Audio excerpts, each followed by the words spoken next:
when Rob first invited me to do the Monica warm-up, it obviously was an opportunity that I couldn't afford to pass up. And actually, everything being connected, there is a connection between myself and the next speaker, and it's the date.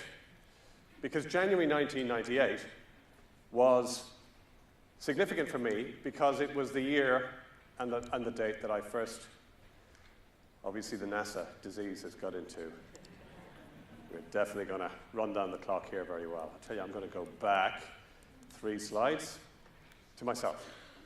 So I found myself, and almost 21 years ago, or just a little over 21 years ago, I started this business which is called Flow Group.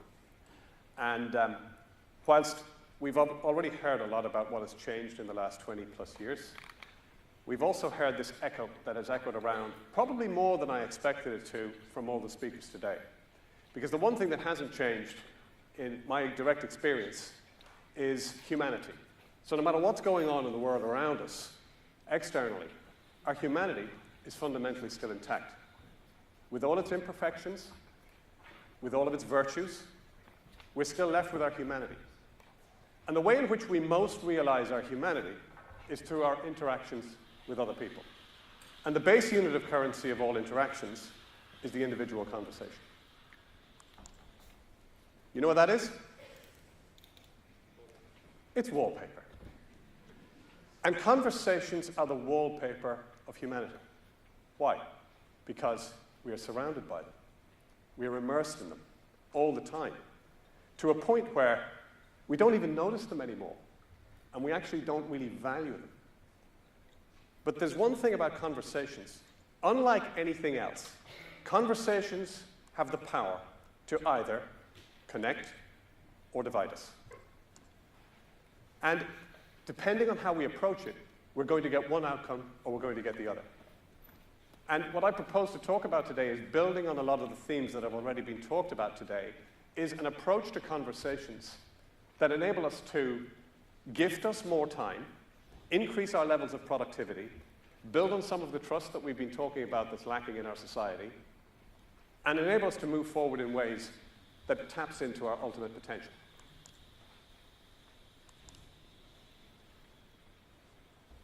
And make the point that every conversation matters. To give you a little bit of context, business is a game of 2 halves. On one half, we have the mechanics. These are the principles, the projects, the policies, the strategies, all of these things that we have, the structures that are there as a necessary way of giving sense and clarity to something which would otherwise be chaos. That's on one side. Business loves the mechanics. In fact, when it's got a problem to solve, it's drawn very, very much towards the mechanics.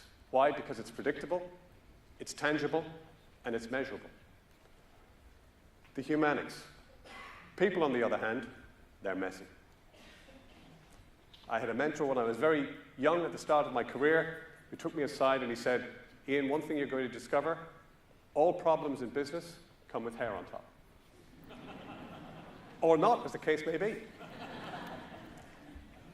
And I've met many, many managers and leaders that if they never had to have a conversation from one end of the day to the next, and they could just write a policy, or they could tinker with an org structure, or they could just change the system around a little bit, they'd be far happier.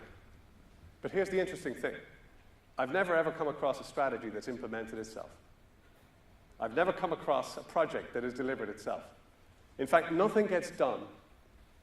The wheels of business don't move without the oil of human interaction and human conversation. So, how are you enjoying today?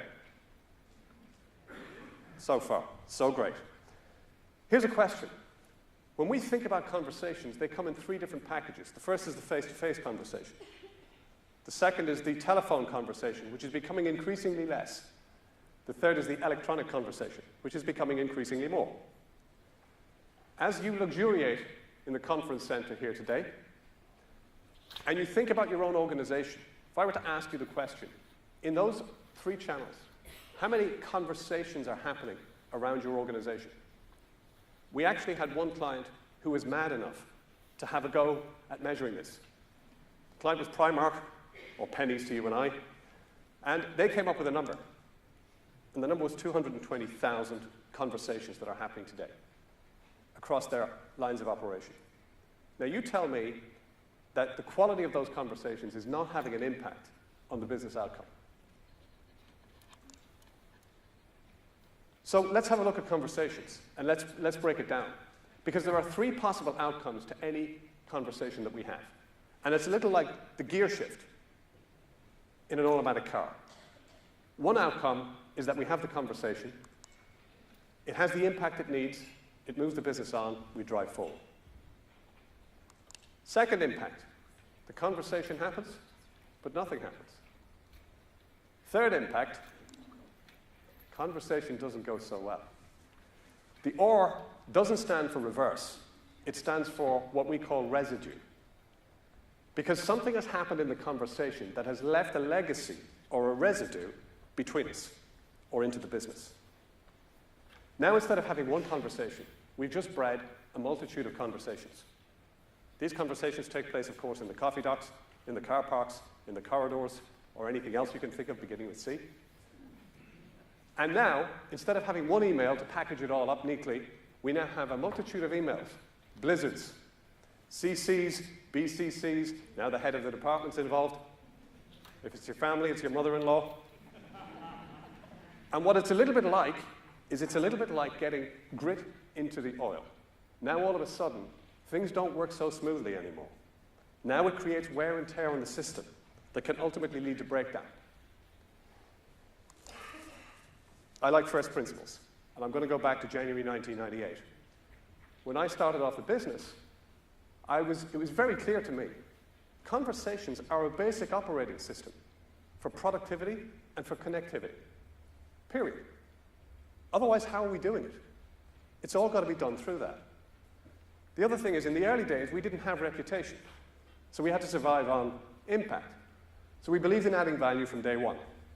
So what we started to do was we worked with groups in those days, as we still continue to do today. And we had groups of intact teams very often, or maybe groups of leaders and managers. And the first question I always asked was, why do conversations go wrong? Because we're going to get measured not on the training or the development or the consulting that we deliver, we're going to get measured on whether we can solve their problem. And who are we to assume, which is a word that's come up here very often. So we asked the question. And we started this ritual of creating what we call the red list. Because this was back in the day where big data was still in short trousers. We just took flip charts and red markers. And it was always a red marker. So we created the red list. Another group, another red list. And we continued to ask the question and created the red list. Why do conversations go wrong? And then we expanded. And the business in the last 20 years has grown across 5 continents and goes all the way from Boston to Singapore, where we have operations. And guess what? Today, we still ask the question, why do conversations go wrong? We still keep gathering the red lists. One thing that won't surprise you, when we look and analyze the big data of all of the red lists, it's all the same stuff. If we went back to Plato and Aristotle, back to the Greeks, and in their hedge schools they'd ask the same question, guess what? It's probably the same stuff. Because it's the base, raw aspect of our humanity. And the stuff, when you see it, it's not surprising. There's nobody here in the room, as you look at everything that's on that list there, that can't identify with some or any or all of those things that get in the way. So, first principles. Why would you even have a conversation in the first place? What's the purpose or the point of having one? And we just need 2 people or more. If there are more involved than the C, D, E, and F between my side and the other person's side. Well, it's obviously to solve a problem, overcome a challenge, make a decision. Only reason to have it. Now, unless people are totally aligned, and even when people think they're aligned, they're not aligned. You will always have a gap. Conversations have the power to connect or to divide. And as Transport for London continue to remind us, we need to mind the gap. And then into the gap, we have humanity, which manifests itself in all of these conditions that constitute the red list. Now, the extent to which we create residue from a conversation or not is the extent to which we have the ability to navigate our way through the red list. With all our good intentions, with all our unskilled approach, and with all of the imperfections of being human. This is why we started the Greenline project.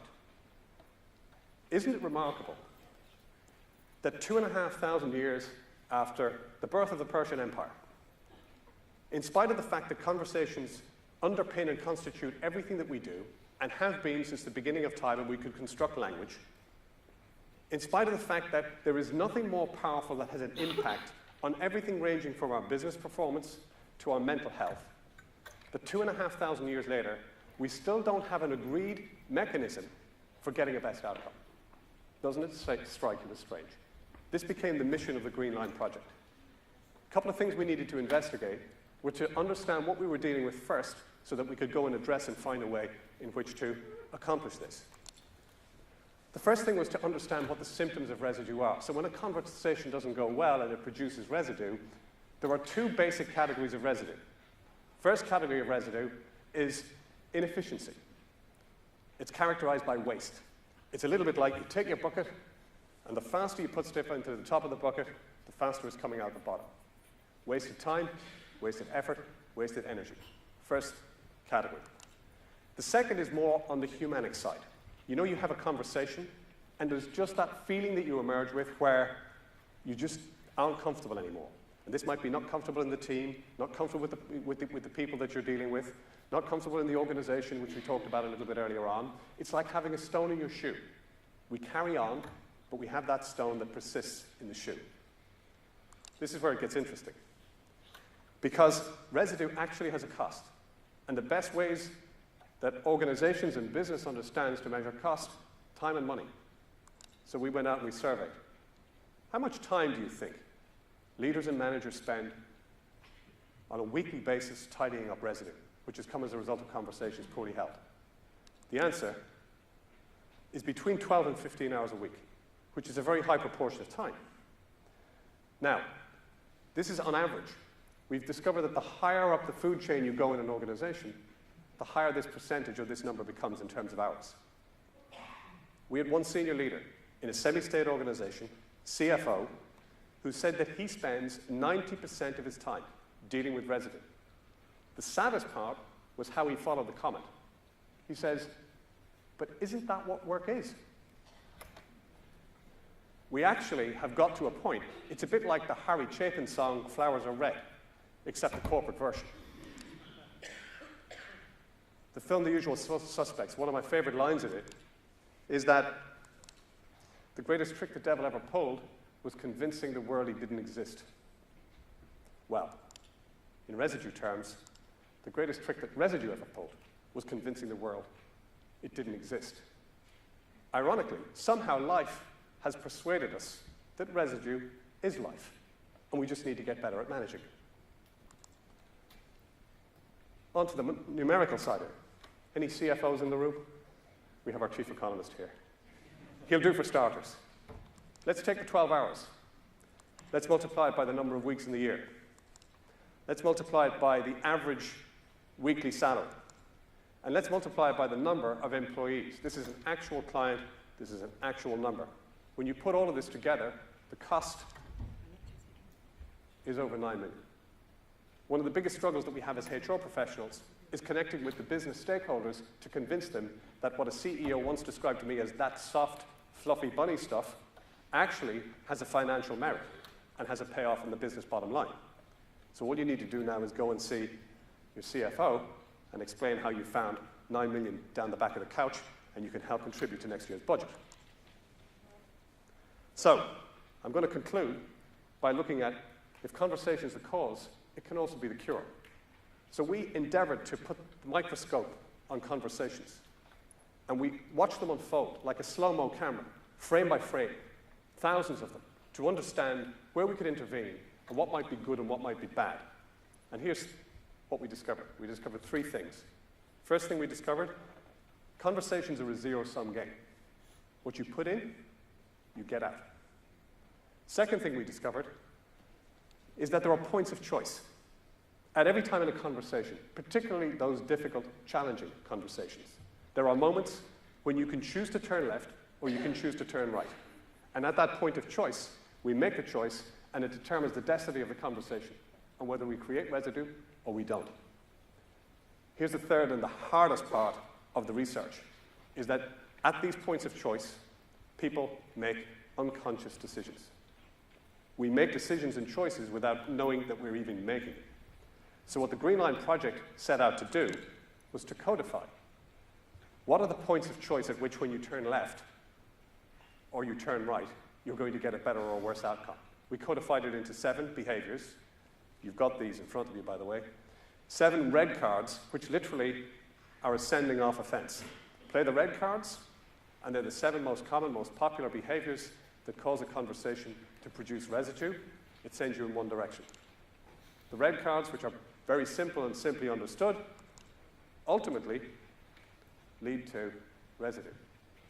The 7 green cards, on the other hand, they're going to put us in a position where we're driving the business forward, or we're driving the relationship forward.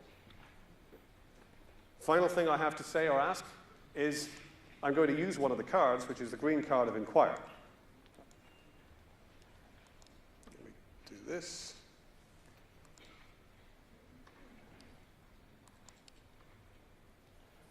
That's still me. The inquire card is this. Why is it, as you reflect, something to take away, why is it that managers are so reluctant to give feedback? Why is it that the elephant in the room is something that we are not comfortable talking about? Why is it that meetings are so inefficient? And the final one is for you. Why is it that that conversation that you need to have with that person, why is it that you continue to put it off? And the answer to the question is the most basic ingredient of humanity of all. It's fear. We don't do it because we're afraid that we'll make it worse. We don't do it because we fear we might open a Pandora's box. And how would we have the confidence to have that conversation if we didn't have the means? You do now. Thank you very much.